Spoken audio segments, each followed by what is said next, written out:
Hello, in this video I want to show you how to set up Microsoft Edge browser on Oppo A16s. And to do this we'll need to open our Google Play Store. Inside, try to find Microsoft Edge.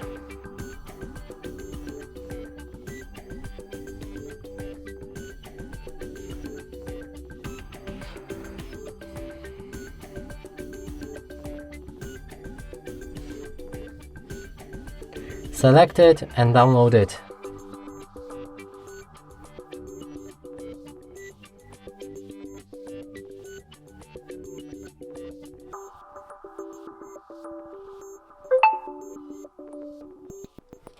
After installation process is complete, you should be able to launch it.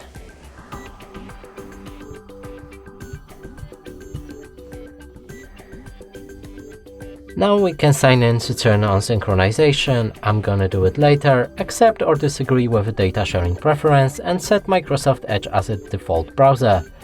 From here your browser should be ready.